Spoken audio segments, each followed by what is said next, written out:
Buenas tardes. Les doy la bienvenida a nombre del organismo supervisor de las contrataciones del Estado. El día de hoy vamos a realizar la charla respecto a la identificación de riesgos en las contrataciones. Quisiera resaltar, antes de iniciar la charla del día de hoy, al gran trabajo que viene realizando desarrollo de capacidades para poder ayudar a potenciar y fortalecer las capacidades y conocimientos de todos los actores intervinientes en la contratación, a efectos de que se puedan obtener y mejorar los procesos y luchando contra la corrupción. En ese sentido, el objetivo de la clase del día de hoy, de la charla, va a ser permitir que a través de esta difusión se puedan impulsar que los actores intervinientes en todas las contrataciones públicas puedan utilizar la información que se va a brindar el día de hoy para fomentar e impulsar buenas prácticas en las contrataciones del Estado, orientando sus actuaciones de forma íntegra y coadyuvando a la lucha contra la corrupción. La charla del día de hoy va a tener una duración aproximada de 1 hora y media y va a estar dividida en 2 partes. La primera parte, a través de la cual se va a desarrollar el PPT que ustedes están visualizando en pantalla, con diferentes aspectos normativos regulados por el tubo de la Ley de Contrataciones del Estado y su reglamento, así como diversos ejemplos que van a permitir que ustedes puedan concientizar respecto a diferentes ocasiones, momentos u oportunidades en los cuales hayan podido formar parte de alguna de las acciones derivadas de un proceso de contratación que les permita el poder saber y evidenciar qué acciones pudieron haber hecho distintas o qué riesgos podrían haber asumido en diferentes tomas de decisiones durante la contratación pública. Sin más preámbulo, vamos a iniciar a hablar un poco sobre el Plan Nacional de Integridad y Lucha contra la Corrupción.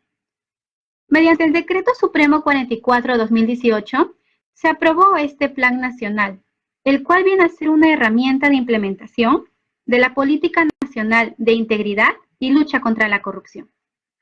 Esta política enfatiza específicamente en el fortalecimiento de la capacidad del Estado para la toma de decisiones, implementación de medidas y logro de metas que conllevan resultados esperados. Es así que las entidades del Estado que se encuentran bajo el ámbito de la presente norma tienen la obligación de realizar el seguimiento, monitoreo y evaluación de las acciones establecidas según este Plan Nacional, dentro del marco de sus competencias.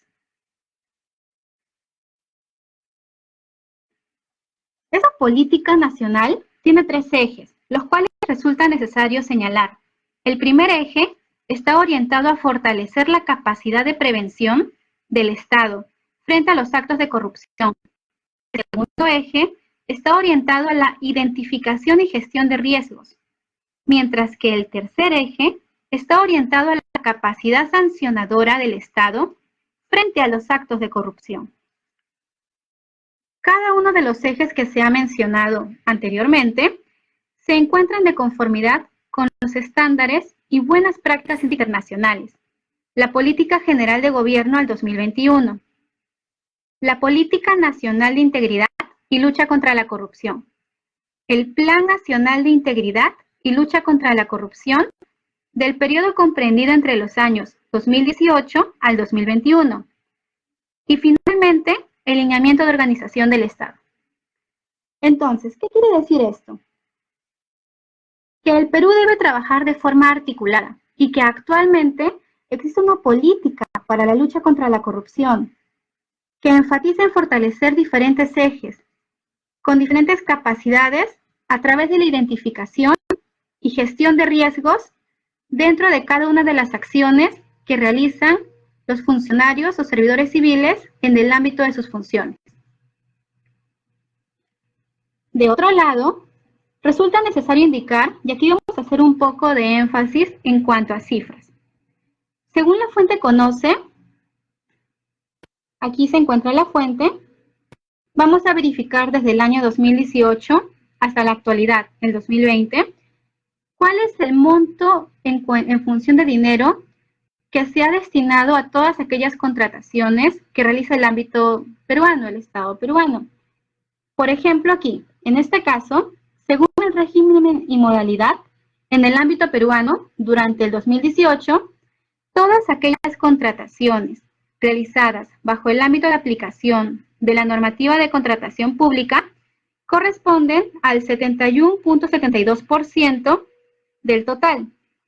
Y de este porcentaje, tenemos que en el año 2018, el 16.3% corresponden al porcentaje de desiertos en valor, mientras que el 34.5% corresponden al porcentaje de nulos en valor. Si vemos las cifras, pues evidentemente pudieron haberse revertido o mejorado. Vamos al año 2019. En este caso, ha habido un incremento en cuanto al porcentaje respecto a todas las contrataciones efectuadas bajo el ámbito de aplicación de la normativa de contratación pública. Pues vamos a retroceder la diapositiva. En el año 2018 equivalía al 71.72%, mientras que en el año 2019 corresponde al 77.14%. Y de este porcentaje, como podemos ver, en el margen de desiertos no ha habido una variación. Pero en el porcentaje de nulos en valor, sí, ha habido una disminución. Volveremos a retroceder la diapositiva. En el año 2018 se tuvo un 34.5% de nulos, mientras que en el año 2019 se tuvo un 23.3% de porcentaje. Ahora, en el año 2020, con las cifras actualizadas al 20 de mayo del presente ejercicio fiscal, actualmente las contrataciones realizadas bajo el ámbito de aplicación de la normativa de contratación pública corresponden a un 77.40%, de los cuales, al día de ayer, el 11.2% son procedimientos de selección que ya han sido declarados desiertos, mientras que el 9.8% todavía se encuentra en un porcentaje inferior, es nulo. ¿Qué podemos rescatar de estas cifras?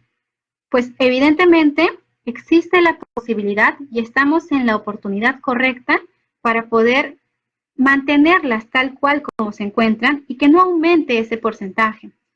Evitar que la cantidad de desiertos aumente y evitar que el porcentaje de procedimientos que acarreen vicios de nulidad, pues aumente. ¿A efectos de qué? De poder cumplir la finalidad de la normativa de contratación pública, evitando ciertos riesgos, para poder satisfacer necesidades a nivel nacional, que se encuentran latentes y hoy por hoy, con la coyuntura nacional, han podido resaltarse mucho más. Necesidades en diferentes sectores: sector salud, construcción, educación, el comercio. Tenemos, por ejemplo, los programas de ayuda social, diferentes tipos de procedimientos o de contrataciones o de necesidades que día a día se van presentando y que ameritan ser atendidas.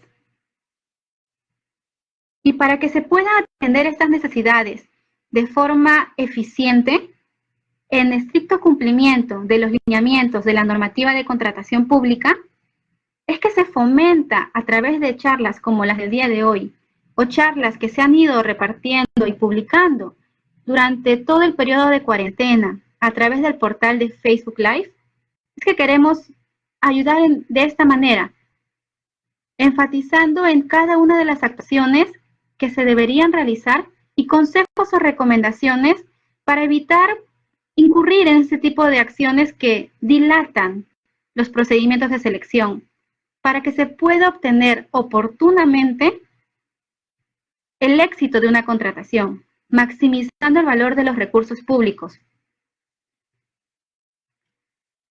Por eso es que tenemos que tener un enfoque en función del riesgo. ¿Qué quiere decir esto? Vamos a decirlo de una forma un poco más sencilla para que sea mucho más rápido de poder entender. Les indico yo, ¿qué tan probable es que ocurra algún acontecimiento o situación que frustre algún resultado o que impida que se logre algún objetivo? Y este impedimento o esta frustración, algún objetivo en particular, ¿qué impacto va a tener en cuanto a los planes ya programados? Porque no se debe buscar el ceñirse a las actuaciones de la normativa de contratación pública sin dejar de lado qué es la finalidad pública de la contratación.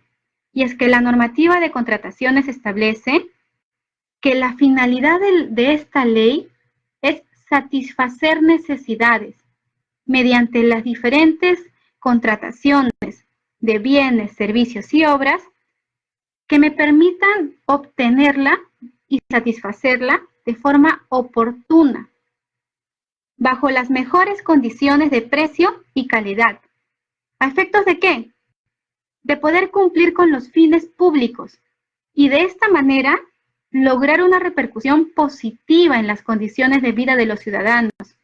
A esto debemos de apuntar, a que cada una de las actuaciones de cada uno de los actores intervinientes en la contratación se realice de forma íntegra, coadyuvando no solo al avance a nivel país, trabajando de forma articulada, sino también a la lucha contra la corrupción, generando y motivando el cumplimiento de la política nacional que permite fortalecer cada uno de los ejes en función de una visión de identificación y gestión de los riesgos. La normativa de contratación pública establece ya cuáles son los funcionarios, dependencias y órganos encargados de las contrataciones. Vamos a listarlos para que sea de conocimiento de todos los que se encuentran ahora presentes en la transmisión. Tenemos al titular de la entidad. El titular de la entidad es la más alta autoridad ejecutiva, de acuerdo a los lineamientos de las normas internas. Este titular ejerce las funciones previstas en la normativa, no solo vinculadas a la aprobación o autorización, sino también a la supervisión de los procesos de contratación. Tenemos al área usuaria, que es la dependencia cuyas necesidades pretenden ser atendidas con determinada acción, o quien tal vez, debido a su especialidad y funciones, canaliza los requerimientos formulados por otras dependencias, que colabora y participa en la planificación de las contrataciones y realiza la verificación técnica de las contrataciones efectuadas. ¿Quién es entonces el área usuaria? Es aquella dependencia que conoce lo que va a contratar, que sabe cuáles son los requerimientos y las necesidades que pretende satisfacer. Finalmente, el OEC, el órgano o unidad orgánica que realiza las actividades relativas a la gestión del abastecimiento, incluida la gestión administrativa del contrato. Este OEC, comúnmente llamado órgano encargado de las contrataciones, es quien va a tener la obligación de realizar todas las actuaciones preparatorias vinculadas a la interacción e indagación con el mercado. ¿Qué quiere decir esto? De acuerdo a lo contemplado en el artículo 32 del reglamento, el órgano encargado de las contrataciones, sobre la base del requerimiento, tiene la obligación de realizar una interacción con el mercado a efectos de determinar diversas situaciones que permitan reflejar el estado real de este mercado en función al requerimiento y a la necesidad que se pretende satisfacer. Para determinar, entre otros aspectos, por ejemplo, la existencia de pluralidad de proveedores que cumplen con el requerimiento, o tal vez la posibilidad de distribuir la buena pro. o digamos tal vez otro tipo de situaciones o condiciones que ameriten posiblemente en las actuaciones preparatorias que el órgano encargado de las contrataciones comunique al área usuaria a efectos de evitar dilataciones de forma posterior por evidenciar inconsistencias en el requerimiento elaborado por el área usuaria, entre otros tipos de situaciones que podrían suscitarse. Asimismo, es necesario recordar que el artículo 9 y 10 del Texto Único Ordenado de la Ley de Contrataciones del Estado establece cuáles son las responsabilidades esenciales respecto a la normativa de contratación pública. El artículo 9 del TUO de la ley establece que todos aquellos actores intervinientes en el proceso de contratación, por o a nombre de la entidad, con independencia del régimen jurídico que los vincule, son responsables en el ámbito de las actuaciones que realicen. Claro está que de corresponder la determinación de responsabilidades se va a realizar según el régimen jurídico que lo vincule a la entidad, sin perjuicio, evidentemente, de alguna responsabilidad civil y penal que pueda corresponder. Asimismo, el artículo 10 del TUO de la ley establece que la entidad debe de supervisar el proceso de contratación en todos sus niveles, directamente o a través de terceros. Ahora bien, luego de haber dado este preámbulo, vamos a iniciar con explicar cuáles son los posibles riesgos en la contratación pública. En primera instancia, ¿dónde pueden presentarse? Que es una de las preguntas más frecuentes. En cualquier momento, en cualquier oportunidad, en cualquier fase del procedimiento de selección.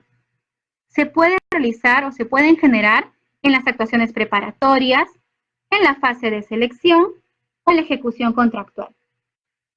Debido al tiempo que tenemos para la charla del día de hoy, vamos a abordar algunas situaciones más frecuentes o recurrentes que se han podido advertir a lo largo del tiempo en las actuaciones preparatorias y en la fase de selección.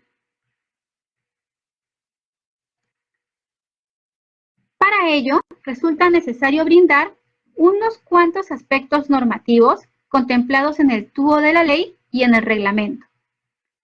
De conformidad con el artículo 16 del TUO de la ley y el artículo 29 del reglamento, la determinación del requerimiento, que es responsabilidad del área usuaria, corresponde a las especificaciones técnicas en el caso de bienes, a los términos de referencia en el caso de servicios o al expediente técnico de obra.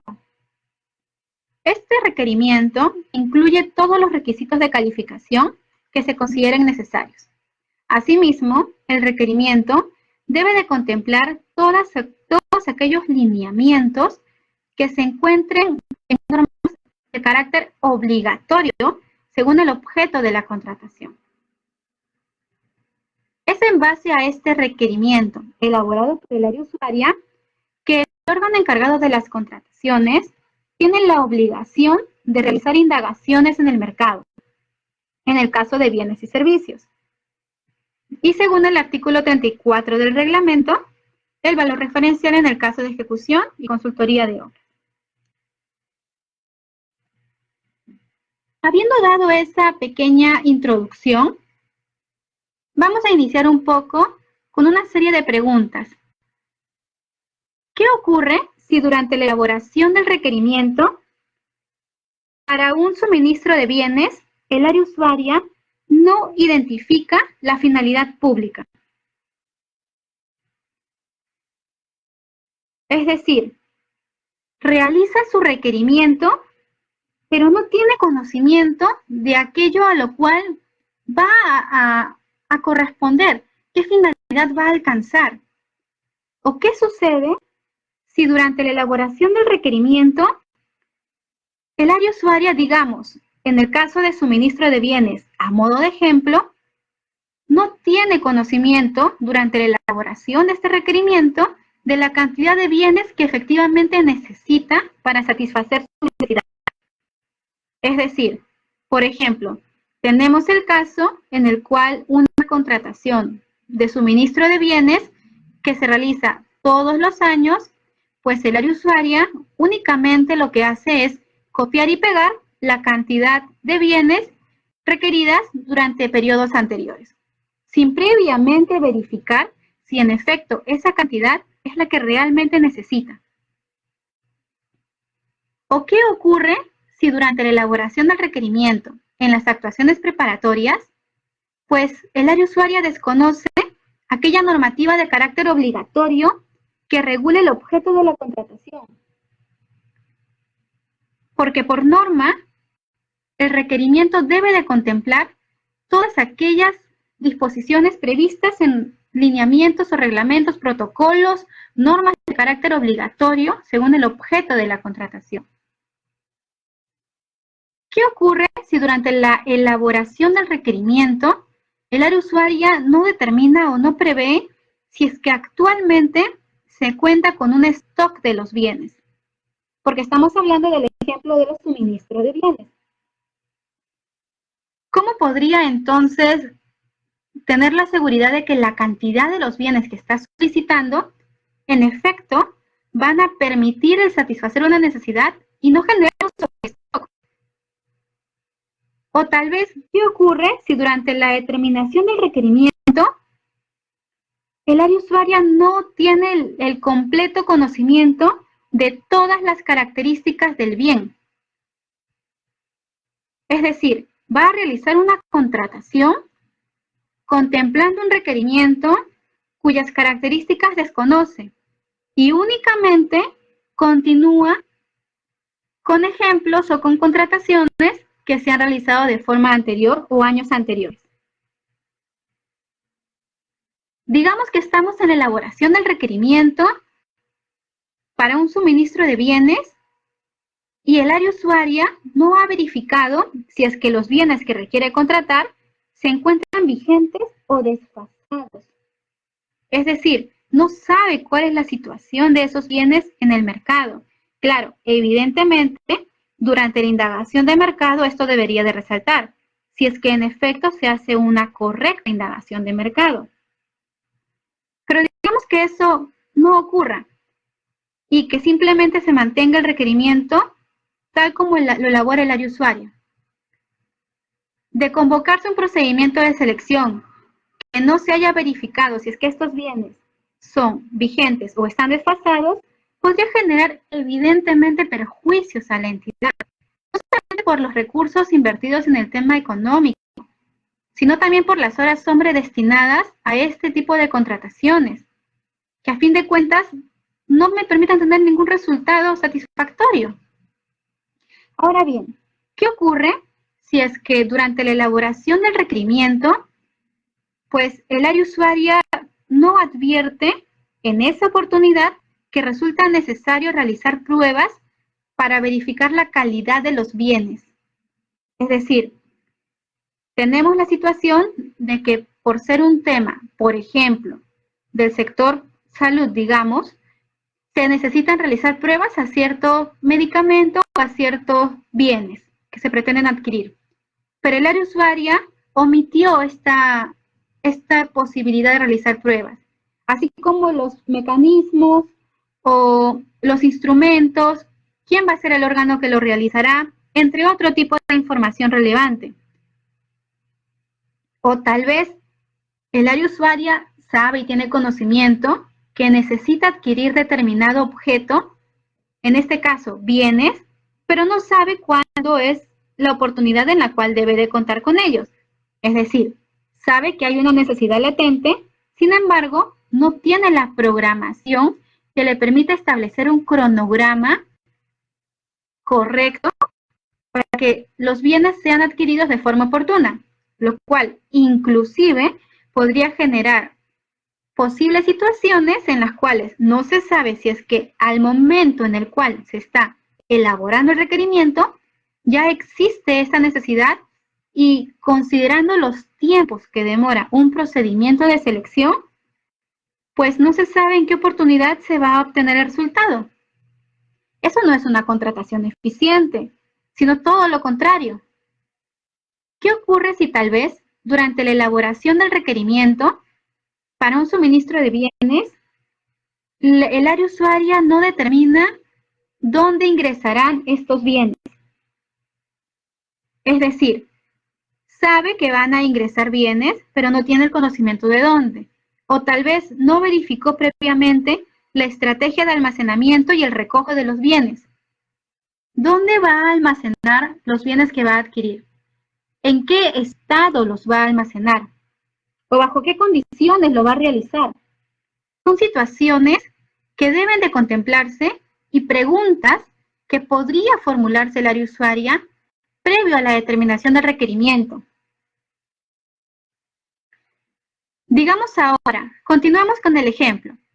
¿Qué ocurre si durante la elaboración del requerimiento el área usuaria desconoce cuál es la documentación de carácter obligatorio que podría permitir verificar el cumplimiento de aquellas normas de carácter obligatorio o aquellas características que resultan indispensables para la acreditación del requerimiento, específicamente de aquellas especificaciones técnicas?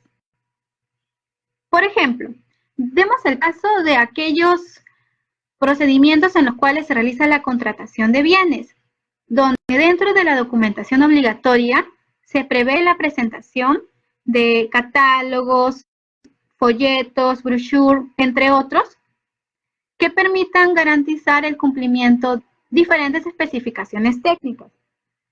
Pero claro, el área usuaria, tal vez por un tema de desconocimiento, omitió consignar qué tipo de información es la que se va a acreditar. Esto tiene repercusión, evidentemente, porque no se va a pretender que se requiera acreditar todas las especificaciones técnicas. Tienen que contemplarse qué aspectos y qué extremos del requerimiento necesitan acreditarse a través de esta documentación de carácter obligatorio. Vamos a seguir con los ejemplos. ¿Qué ocurre si durante la elaboración del requerimiento el área usuaria pues omitió contemplar las condiciones del proveedor que permiten garantizar que éste cuenta con las capacidades necesarias para ejecutar el contrato? Es decir, los requisitos de calificación. ¿Qué ocurre? No se pueden contemplar los requisitos de calificación de forma arbitraria. Es el área usuaria el llamado a saber qué tipo de documentación me permite determinar la capacidad legal del proveedor. O tal vez, digamos, en otro tipo de objeto. ¿Qué profesionales voy yo a requerir dentro de un servicio, digamos? O tal vez requiero en otro objeto capacitaciones, pero ¿qué voy a requerir? ¿Qué temas son relevantes para las funciones que desempeñan los profesionales en la prestación? Son condiciones que se encuentran dentro del requerimiento porque es el área usuaria el llamado a poder determinar si es que es o no relevante según el objeto de la contratación. Pongámonos también en el escenario en el cual se está elaborando el requerimiento, pero en el caso de bienes no se ha contemplado la vigencia mínima que deberían de tener. Es decir, los proveedores van a poder ofertar cualquier vigencia y cualquier vigencia es la que va a permitir satisfacer la necesidad. Este aspecto es muy relevante porque, en efecto, cuando se realiza la indagación de mercado, con el requerimiento, son aspectos que los proveedores suelen preguntar, evidentemente en una verificación real. Pero, ¿qué sucede si yo tal vez como área usuaria desconocí y omití este tema? Y digamos que mi procedimiento continúe y concluya sin ningún tipo de distorsión o situaciones que dilaten su culminación. Entonces, cuando el proveedor me provea de ciertos bienes con la vigencia que considere pertinente, yo como entidad, ¿qué voy a realizar? Porque él va a cumplir con el requerimiento que yo planteé como área usuaria. Vamos a verificar ahora qué ocurre si durante la elaboración de un suministro de bienes, pues Ya obviamente con el expertise que tiene el usuario, sabe y tiene cierto conocimiento respecto a la posibilidad de que ocurran diversas situaciones que impliquen alguna aplicación de penalidades, pero que tal vez omitió consignarlas, o digamos que omitió señalar cuáles son los procedimientos o cuál es el monto que va a retener. Información que resulta relevante, porque si no, no se estaría aplicando de forma correcta el reglamento de las contrataciones del Estado, o digamos, va a generar perjuicios durante la ejecución contractual. ¿Qué ocurriría tal vez si durante la elaboración del requerimiento, pues no se considera la posibilidad de que se realice alguna prestación accesoria?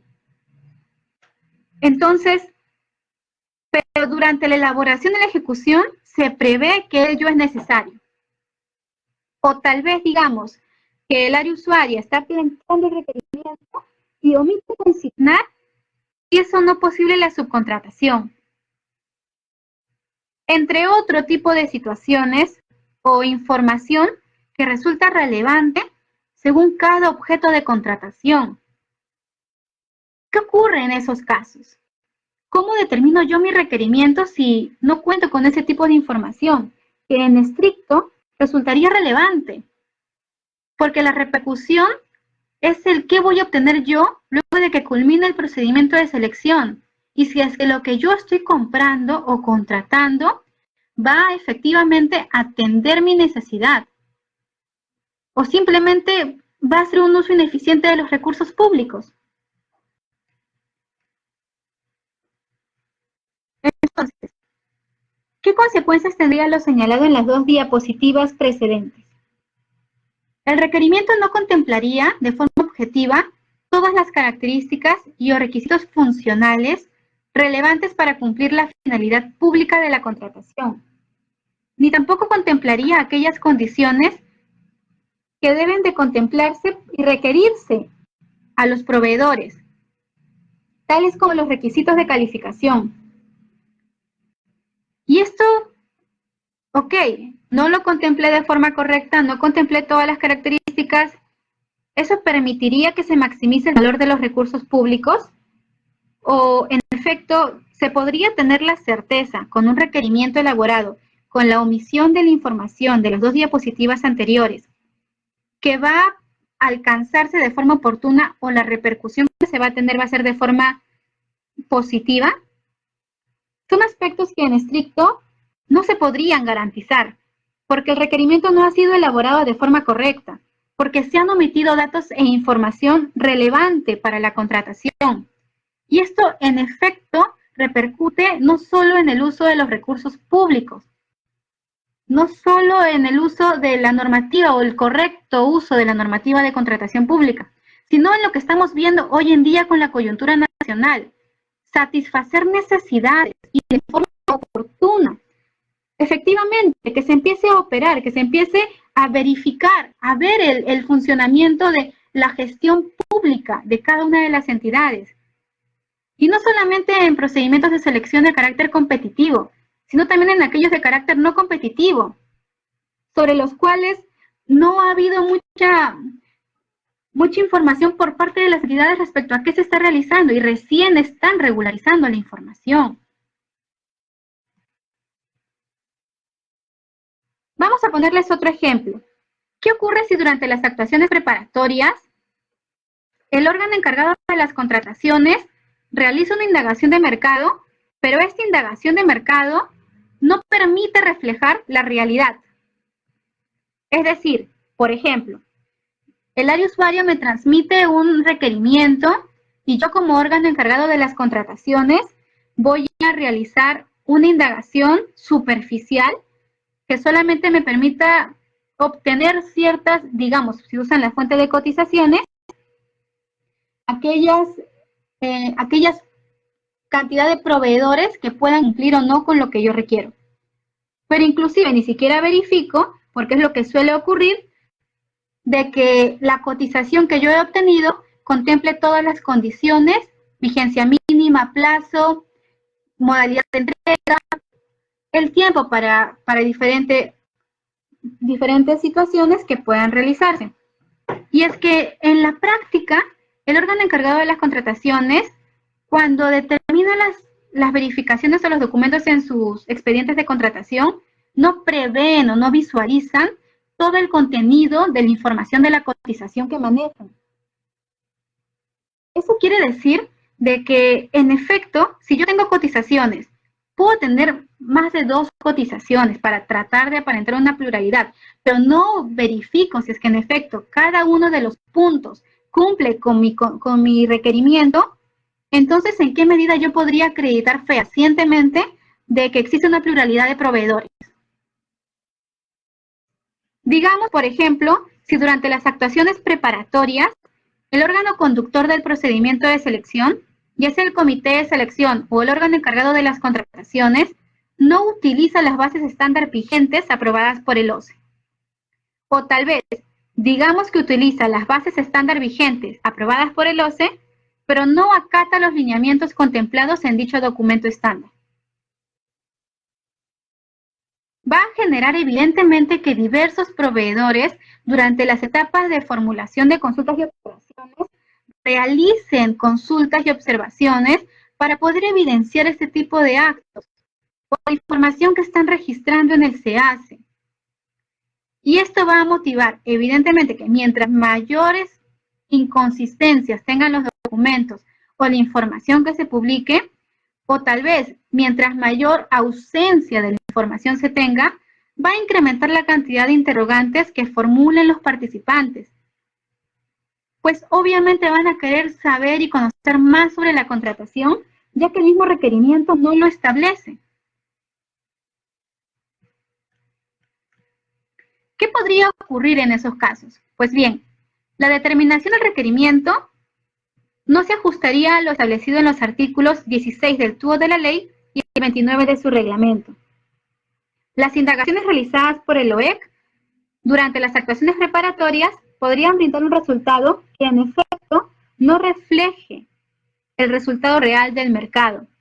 Por lo tanto, el costo de la contratación podría tal vez no ser el real y la supuesta existencia de pluralidad de proveedores tampoco podría ser real. Digamos que el conductor del procedimiento de selección, ya sea comité de selección u órgano encargado de las contrataciones, en caso utilice bases estándar que no correspondan al objeto de la contratación o elabore bases estándar con un requerimiento de forma incompleta o sin obedecer los lineamientos de los documentos estándar, o tal vez, digamos, por ejemplo, en el caso del programa de vaso de leche que contempla ciertos requisitos y ciertas condiciones que deberían contemplarse dentro de factores de evaluación y las mismas bases estándar prevén que se incluyan ese tipo de información y no lo contemplan, no solamente están incumpliendo las bases estándar, sino también están incumpliendo normas de carácter obligatorio vinculadas con el objeto de la contratación. ¿Y cuáles son los riesgos? Pues en principio, existe el riesgo en la aplicación del principio de eficacia y eficiencia. ¿Justamente por qué? Porque no se estaría alcanzando la finalidad pública de la contratación. Justamente aquí hay que enfatizar de que hay varios logísticos o varios actores de procedimiento que centran mucho sus actuaciones en meros actos procedimentales, en tratar de cumplir el paso a paso de la normativa, dejando de lado cuál es la finalidad que pretenden alcanzar, cuando todo debería de trabajarse de forma uniforme.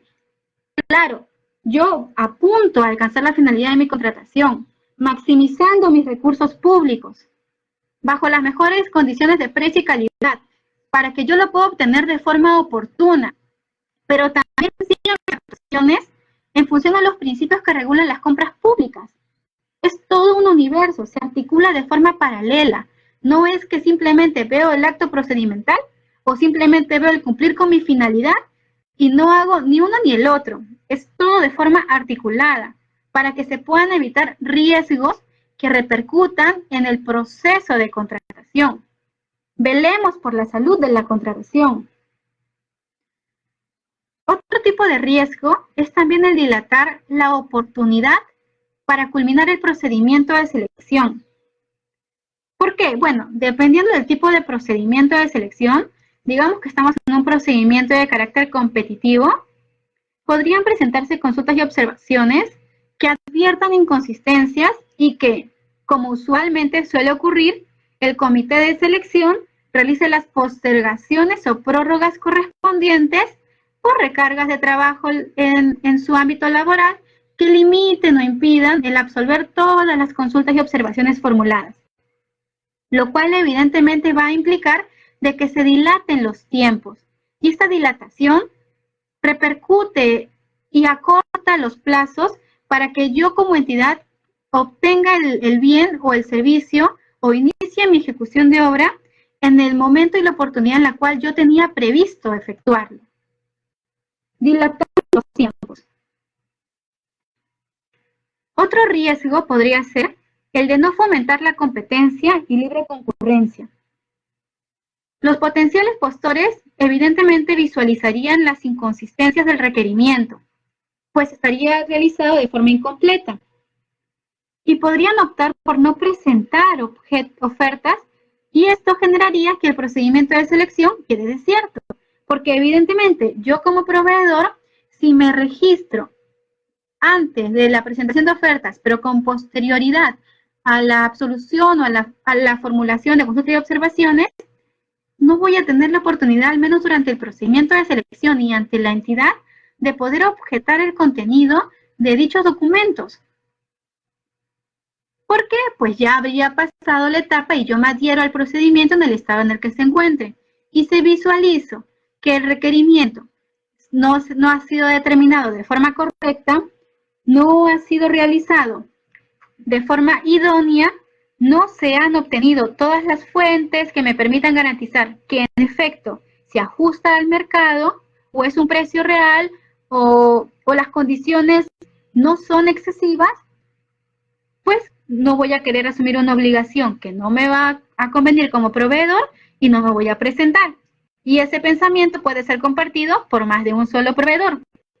Digamos, si yo durante mi indagación de mercado tuve una supuesta pluralidad de proveedores, ¿por qué ya con ocasión de la presentación de ofertas no tengo ninguno? Y más crítico es el caso cuando, durante mi indagación de mercado tuve mi pluralidad o mi supuesta pluralidad, no hubo ninguna consulta y observación y simplemente se integraron las bases, manteniendo el requerimiento inicial y continúo sin ningún proveedor que quiera presentar una oferta. ¿Dónde están los proveedores que cotizaron? ¿Dónde está mi supuesta pluralidad advertida? Y más aún, más grave es cuando se evidencia que existen participantes y un gran número de participantes registrados en el procedimiento de selección. Es decir, participaron durante la indagación de mercado, participaron durante tal vez la etapa de formulación de consultas y observaciones, pero no participaron ya en la misma etapa de presentación de ofertas. Otro de los vicios que se pueden generar son los riesgos en la contratación. ¿Por qué? Pues evidentemente ciertas acciones, como por ejemplo, no contemplar aspectos de carácter obligatorio según normas vinculadas con el objeto de la contratación, o tal vez acciones que sean realizadas por un órgano incompetente, o tal vez prescindir de normas legales, van a generar y acarrear la nulidad de los actos del procedimiento. Y eso evidentemente es grave porque cuando se genera la nulidad de un procedimiento de selección, va a motivar que todo se deje sin efecto, todo lo actuado. Quiere decir que si yo realicé una incorrecta indagación de mercado y bueno, tal vez durante la formulación de consultas y observaciones no tuve ningún inconveniente, absolví e integré mis bases, adjudiqué mi buena pro y luego se advierte que un vicio estuvo de manera anterior, voy a tener que retrotraer mi contratación. Eso podría generar no solamente pérdidas económicas, sino también de horas hombre y pues ya definitivamente no alcanzar la finalidad. Vamos a ir un poco a dar algunos ejemplos en la fase de selección. ¿Qué ocurre? Y por favor quisiera que presten bastante atención en este tipo de tema. En la fase de selección, los primeros ejemplos están vinculados a aquellas actuaciones que se han podido verificar durante las contrataciones realizadas el año pasado y este año. ¿Qué ocurre si durante el registro de la información en el SEACE se publican bases incorrectas que corresponden a otro procedimiento de selección? ¿O qué ocurre si durante la fase de selección, digamos que la entidad está contemplando una información en el cronograma del SEACE y contempla para la etapa de formulación de consultas y observaciones un plazo inferior a 10 días hábiles de duración? Digamos que tal vez durante el registro de la información en el SEACE no se publica de forma completa el expediente técnico de obra. O tal vez se llega a publicar el expediente técnico de obra, pero la información registrada en la plataforma del SEACE no se condice con aquello obrante en físico en la entidad. O digamos que, bueno, la documentación que se registra se publica, pero no es idéntica al documento final que obra en el expediente de contratación.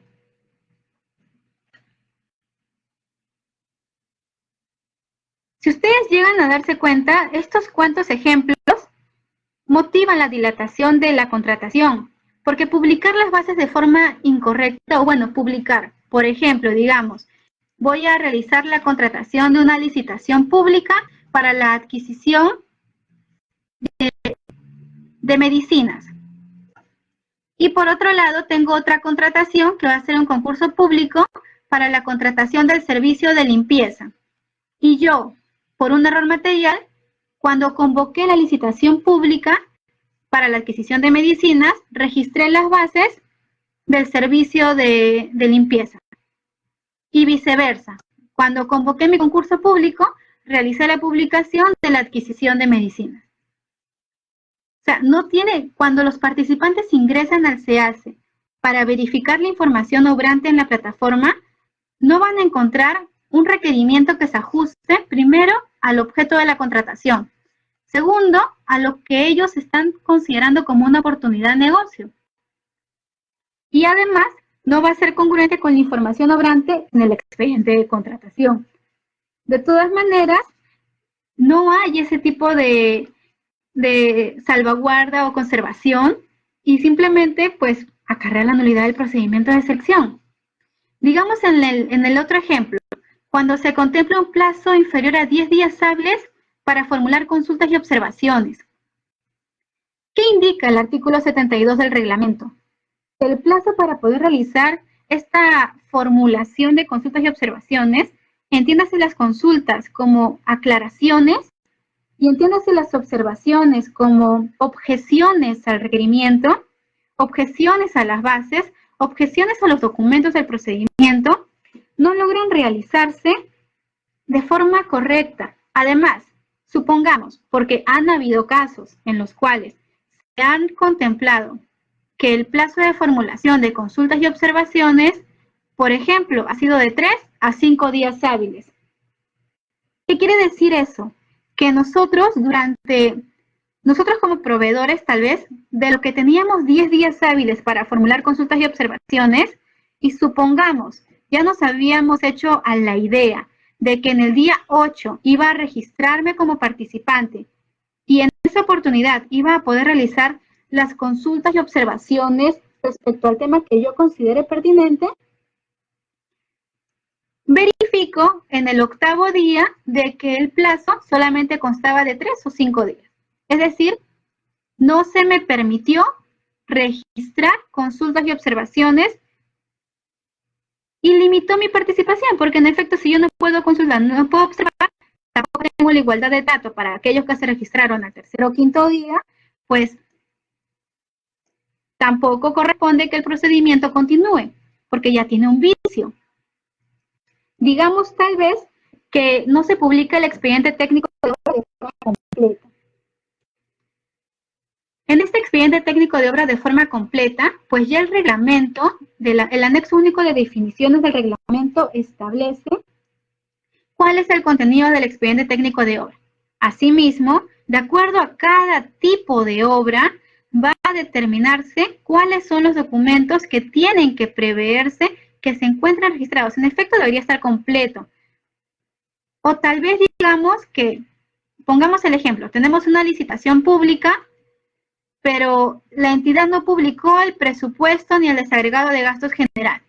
Entonces, si no cuento con esa información, básicamente para que se pueda comprender el porqué de su necesidad, ¿cómo podría constatar que lo que me requieren como profesional o equipamiento estratégico, personal clave o equipamiento estratégico, realmente se ajusta a lo que está establecido en el presupuesto del expediente técnico?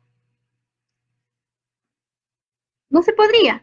No se podría porque en efecto no es de acceso, al no publicarlo, no podrían visualizarlo las demás personas. O digamos que tal vez se llega a publicar el presupuesto, pero la información contemplada, como por ejemplo el costo hora hombre, no se ajusta al vigente según Censico, o tal vez no se incluyen los costos de Censico, o diversos aspectos que podrían repercutir en la validez de la contratación. O digamos que tal vez estamos en un objeto que corresponde a la prestación de servicios. Y este servicio que yo estoy contratando me va a permitir tal vez realizar el servicio de desinfección de las oficinas donde laboro, contemplando los reglamentos y los protocolos ya aprobados. Ok, realizo el requerimiento, convoco mi procedimiento, pero no me doy cuenta que al publicar, publico unas bases que fueron la primera versión y no la segunda versión que fue la aprobada. Y cuando se constata con el expediente de contratación, se visualiza esta incongruencia. En efecto, se publicó en el SEACE una documentación que no es idéntica al documento final.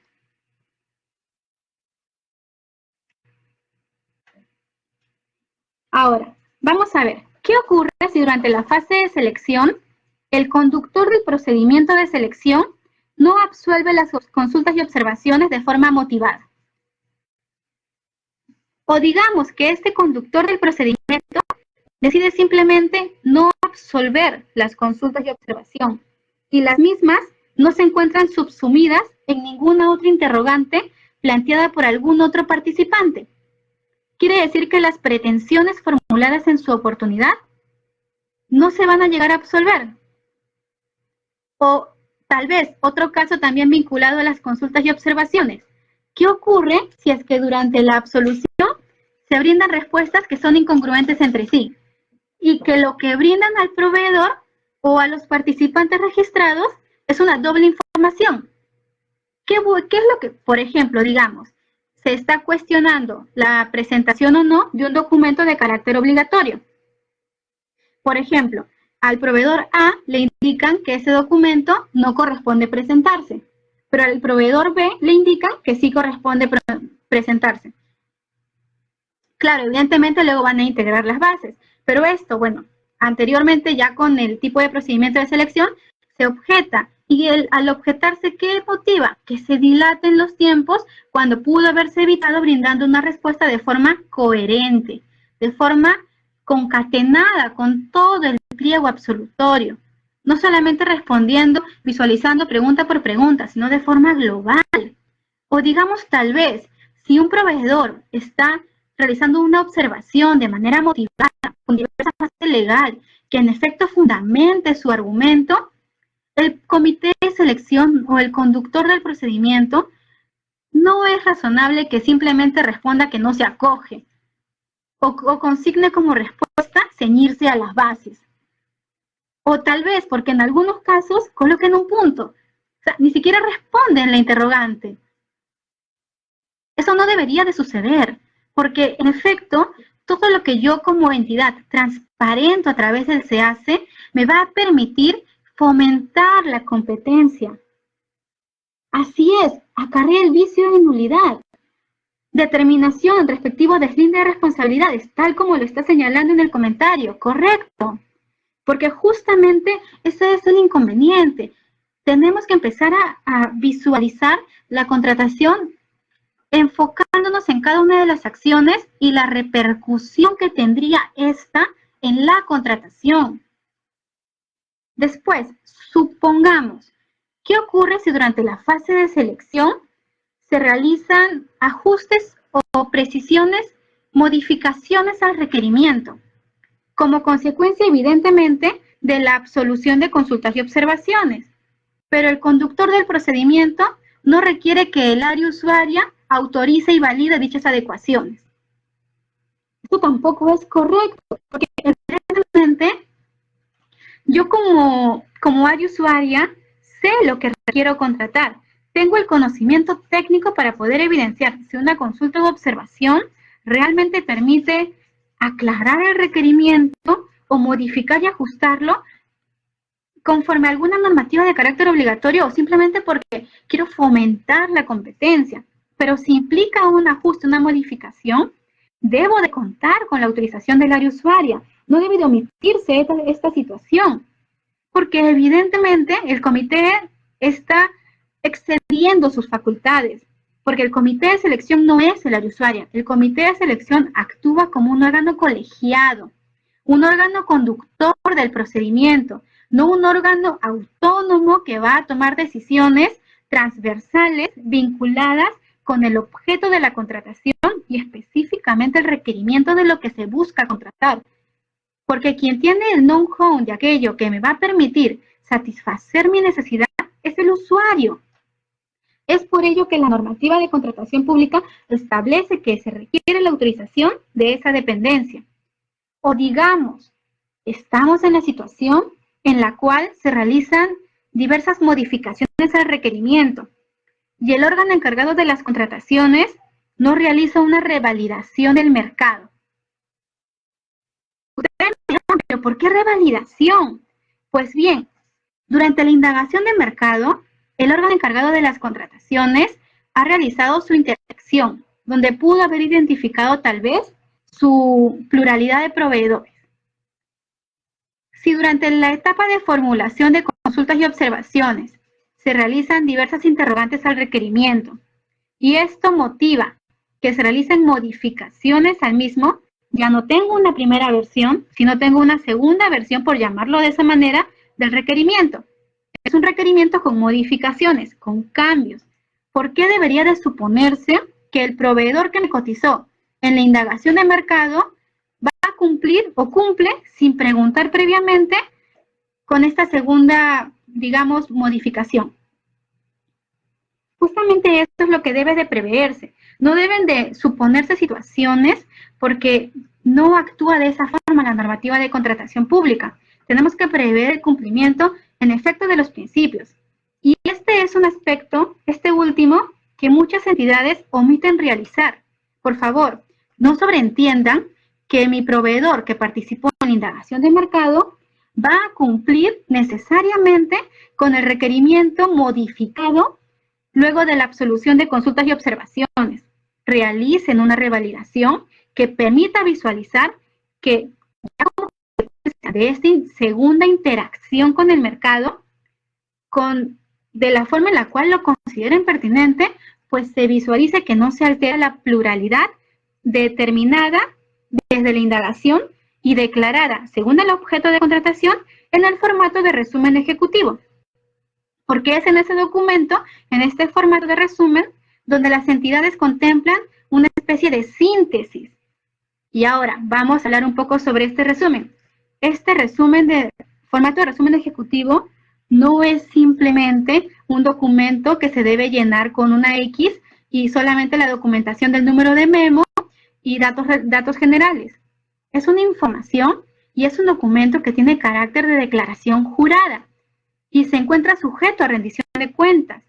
¿Qué quiere decir? Que si yo durante la indagación de mercado advertí que algún proveedor me observó o me hizo alguna anotación en su cotización y me señaló que podría o no podría cumplir con el requerimiento, pues tengo que tener presente que Esa observación la debo de consignar en mi resumen ejecutivo, tal como lo establecen los lineamientos de este documento. Justamente, si se dan cuenta, todo camina de forma articulada si se realizan las actuaciones según los lineamientos. Vamos a ver este otro ejemplo. ¿Qué ocurre si es que durante la fase de selección, pues el conductor del procedimiento realiza la admisión, evaluación y calificación de ofertas sin ajustarse a los lineamientos de la normativa de contrataciones del Estado?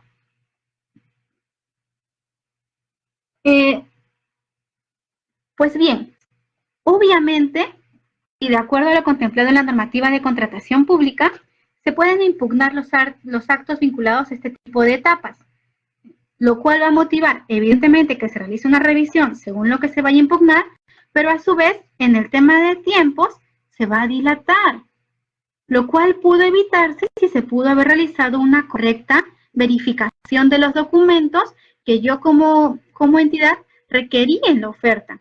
Más aún, si es que las mismas bases estándar señalan como nota importante que el comité de selección no puede requerir ningún otro tipo de documentación que no se encuentre previsto en el listado de documentos de presentación obligatoria, en el extremo correspondiente a los requisitos de calificación y en la parte pertinente a los factores de evaluación.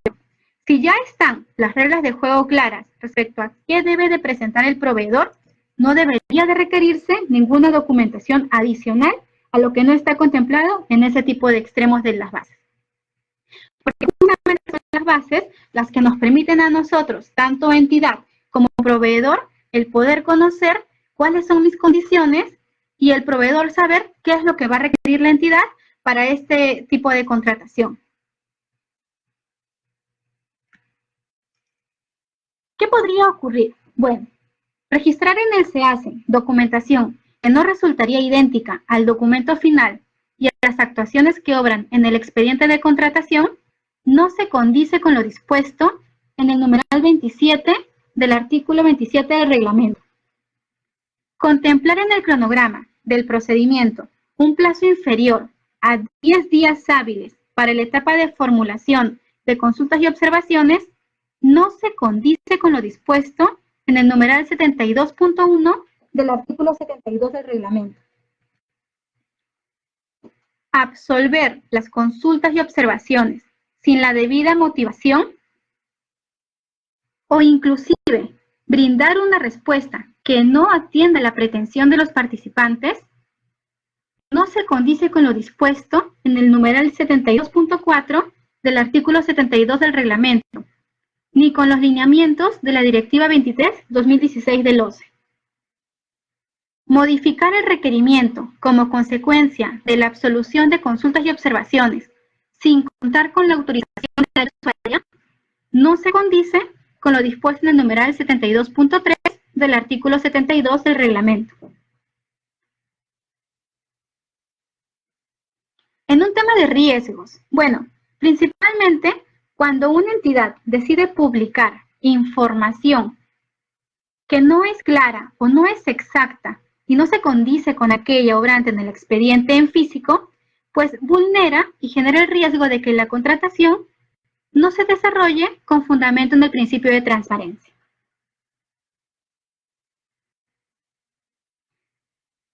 ¿Por qué? Porque evidentemente debe de proporcionarse información que sea clara y coherente para que cualquier actor interviniente o simplemente cualquier interesado en verificar esta contratación pueda realizar un correcto seguimiento y se pueda realizar una contratación bajo condiciones de igualdad de trato, objetividad e imparcialidad. Y también, bueno, todos los otros ejemplos anteriormente señalados a modo de pregunta, pues generan riesgos de poder acarrear la nulidad de un procedimiento de selección por presentarse diferentes tipos de vicios. Vicios que pues contravienen las normas legales, prescinden de normas esenciales del procedimiento, contienen un imposible jurídico, pudieron haber sido expedidos por actos, bueno, pues de órganos incompetentes. En efecto, generan lo mismo, la nulidad del procedimiento de selección. Y justamente aquí hay que tener mucho cuidado porque ahora con la coyuntura nacional y pues ya con las publicaciones de todos los protocolos que se han ido emitiendo y publicando a través del Diario Oficial Peruano, así como aquellas contrataciones que se sujeten y deban de cumplir con lo dispuesto en el Decreto Supremo 103, 2020, pues también tienen que realizar contrataciones que realmente respondan a las necesidades de la entidad, verificar el uso correcto y apropiado de los recursos públicos. Tenemos que tener conciencia de lo que estamos contratando y de la oportunidad en la cual lo estamos haciendo. ¿Por qué? Porque como recomendaciones podemos rescatar 3. Aquella en la cual los actores intervinientes en las contrataciones deben desarrollar sus actuaciones con fundamento en los principios que rigen las contrataciones sin perjuicio de la aplicación de otros principios generales del derecho público que resulten aplicables al proceso de contratación. Debemos también fomentar las buenas prácticas para las contrataciones del Estado. Como les digo, tengamos presentes las políticas nacionales, tenemos que trabajar de forma articulada, no solamente visualizando el tema procedimental. Y también, finalmente, prever el cumplimiento de las normas específicas en materia de integridad y lucha contra la corrupción, que se encuentra vigente, desarrollando los mecanismos e instrumentos para prevenir y gestionar los riesgos de la corrupción a fin de orientar la correcta actuación de los servidores civiles y de todas aquellas entidades públicas que se encuentran en la lucha contra la corrupción. Solamente de esa forma, teniendo presente cada una de las situaciones que suceden y se suscitan a lo largo de cualquier actuación, de cualquier interviniente en la contratación, sea del sector público o del sector privado, se va a poder garantizar, si es que las actuaciones de todos los involucrados se realizan de forma íntegra, van a permitir que se coadyuve a la lucha contra la corrupción y que en efecto se pueda continuar con alcanzar la finalidad de la contratación, velar por la contratación pública y que se efectúe en condiciones de igualdad. Ahora bien, ya habiendo transcurrido el tiempo de la primera parte, quisiera por favor saber si alguno tuviera alguna inquietud que quisiera absolver para poder proceder con la absolución de consultas vinculadas al tema. Espero que la exposición haya sido de su agrado. Se trató justamente de que no se aplique únicamente la visión de una contratación eficiente en los temas procedimentales, sino también que se realice de forma eficiente visualizando la finalidad de la contratación. Y a su vez que se pueda contemplar la lucha contra la corrupción.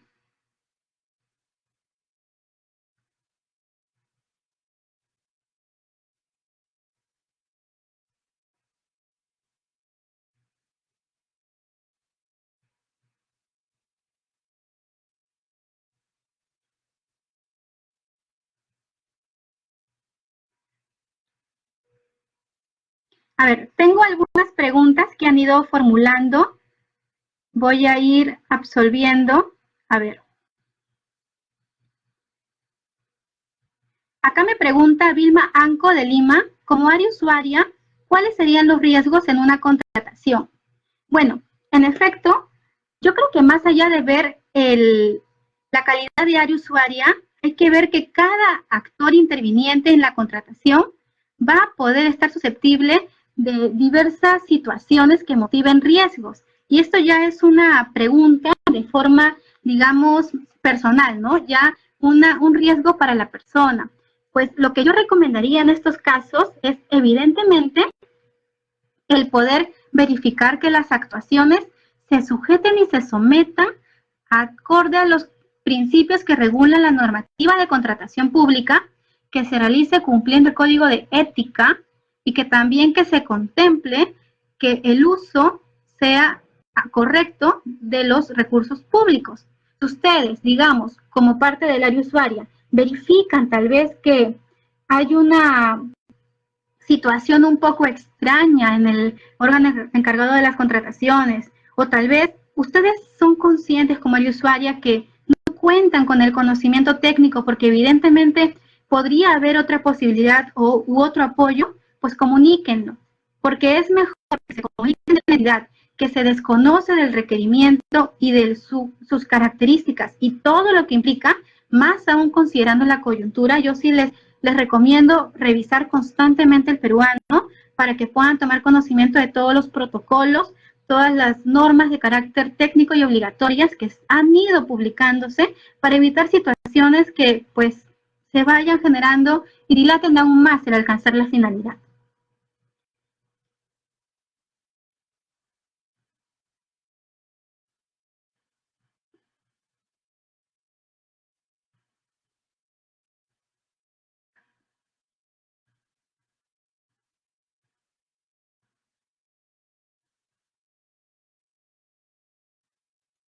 Ok, acá me pregunta José Luis, ¿qué pasa si un proveedor indica en las especificaciones técnicas que no corresponde el bien adquirido? Entiendo que tal vez la pregunta va un poco orientada a qué ocurre si tal vez durante la indagación de mercado el proveedor o los proveedores con los cuales está cotizando en la cotización señalan que no cumplirían con las especificaciones técnicas.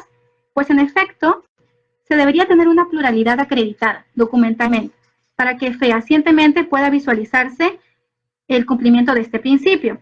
Si yo, digamos, como órgano encargado de las contrataciones, de todas las cotizaciones que tengo, visualizo que los proveedores no cumplen o señalan que no cumplirían, tal vez la recomendación podría ser interactuar con el mercado y poder saber en qué medida no cumpliría o en qué extremo no cumpliría con determinado condición o determinada información del requerimiento. De esta manera, en coordinación con el área usuaria, podrían trasladarse las observaciones para poder saber si es que en efecto podría resultar la posibilidad de que se realice alguna adecuación, algún ajuste o modificación al requerimiento. Y ya es el área usuaria el llamado a, durante la indagación de mercado, absolver este tipo de interrogantes que permitan saber si en efecto podría o no podría realizarse este tipo de acciones. En caso que no se pueda, pues debería continuar realizando mi indagación, considerando que la normativa de contratación pública no establece la fuente con la cual debería de realizarse la indagación, pero sí establece que deba de procurarse contar con esta pluralidad.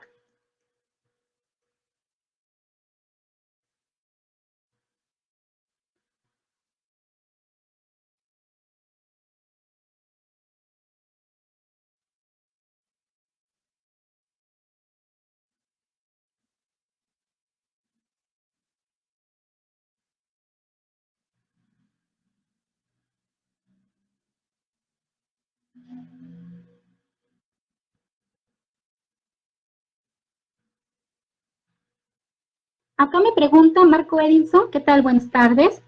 ¿Qué problemas acarrearía si en un procedimiento de selección existió un problema al publicar de manera errónea y se declaró nulo el procedimiento? Ok. Y se otorgó la buena pro al día siguiente de declarado nulo. Bueno, en efecto, primero habría que visualizar bien la ficha del procedimiento de selección, porque luego de que se declara la nulidad y se procede a visualizar ese registro en el SEACE, porque se registra el documento a través del cual se declara la nulidad y se actualiza el estado también del procedimiento y aparece nulo en la ficha de selección, me resulta un poco extraño que igual se pueda otorgar la buena pro al día siguiente. Creo que allí habría que visualizar bien la ficha para poder saber si es que en efecto eso sucedió, porque distinto sería el escenario que, digamos, se haya advertido la nulidad del procedimiento y se haya emitido la resolución y no se haya publicado en el SEACE. Son dos escenarios distintos y te recomiendo de que que procedas a visualizar el SEACE para poder saber cuál fue la actualización registrada en la plataforma electrónica.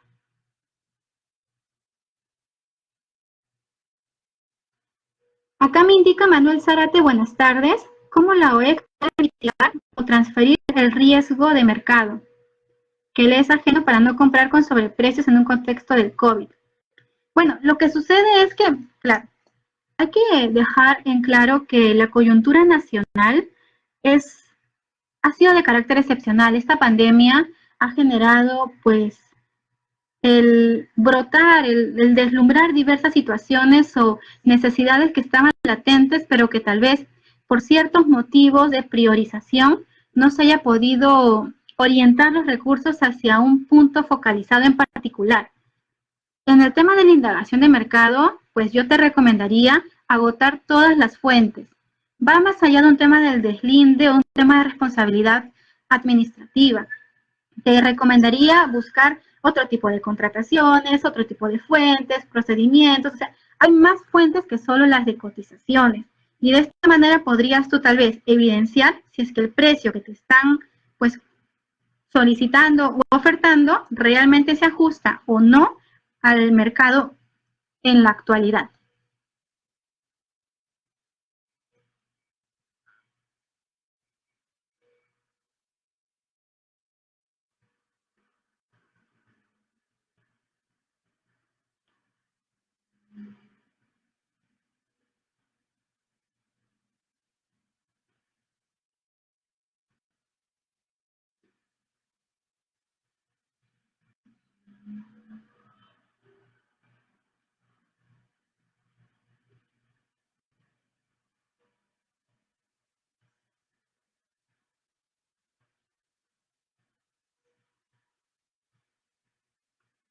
A ver, acá me pregunta Fernanda Camino, buenas tardes. ¿Qué sucede si al momento de publicar la información en el SEACE, el expediente de obra lo pongo en el resumen ejecutivo? Bueno, habría que aclarar un poco que el resumen ejecutivo es de carácter obligatorio para las contrataciones cuyo objeto corresponde a los bienes y servicios. Ya desde hace un buen tiempo, la normativa de contratación pública no contempla la obligatoriedad de que se publique o se utilice un formato de resumen ejecutivo en el caso de obras, toda vez que ya existe un extremo del SEACE en el cual se debe registrar de forma completa el resumen, bueno, el expediente técnico, el cual cuenta con bastante capacidad como para que no se utilicen como argumentos o justificaciones, porque hay entidades que lo han hecho de esta manera, que existe alguna especie de poco soporte o poco espacio. En realidad el CIAS está muy bien capacitado, muy bien, tiene mucho soporte técnico y operativo hoy por hoy que permite publicar toda esa información y debería estar en ese extremo.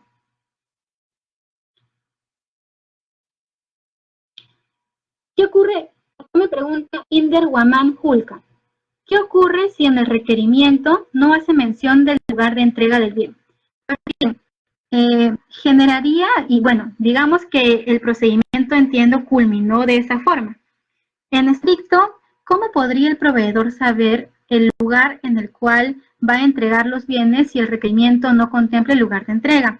Ya sería una coordinación que efectuaría, pues, ¿no? Ya el proveedor con la entidad, pero te recomendaría que en futuras ocasiones, pues tal vez se busque prever que el requerimiento contemple información completa de todas las condiciones, características, almacenaje, lugar de entrega, distribución de los bienes, plazos, entre otros, que sean necesarios para que pueda efectuarse de forma correcta y sin ninguna controversia de ninguna de las partes, este tipo de situaciones, por un requerimiento de forma pues incompleta.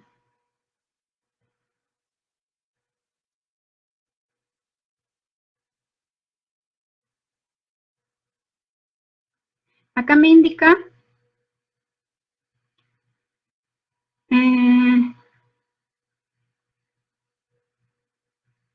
no logro ver toda la pregunta del señor Martín Fitzgerald. Muchas veces personal del LOEC no se encuentra certificado, claro. Es un comentario.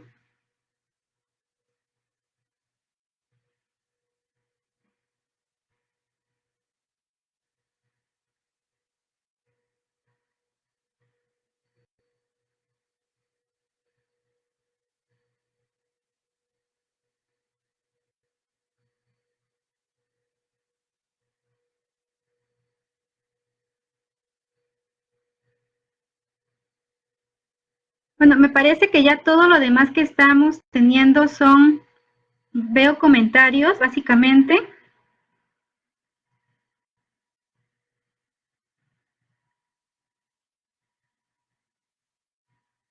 Entonces, si ya no habría más que agregar, les agradezco a ustedes por la participación. Espero que la charla les haya sido útil, que los temas abordados hayan permitido absolver ciertas interrogantes que pudieron haber suscitado, ustedes pudieron tal vez haber compartido durante sus funciones, si es que han participado dentro de un procedimiento de selección o parte de los actores intervinientes de parte del sector público, y que pues les sirva como una especie de recomendación para que pueda revertirse la situación y realizar contrataciones públicas de forma eficiente, maximizando el uso de los recursos públicos en estricto cumplimiento de los principios que regulan las normas públicas y pues velando por la salud de todos. Contrataciones eficientes y transparentes para el bienestar de todos los peruanos. Gracias, conmigo será hasta otra oportunidad. Hasta luego.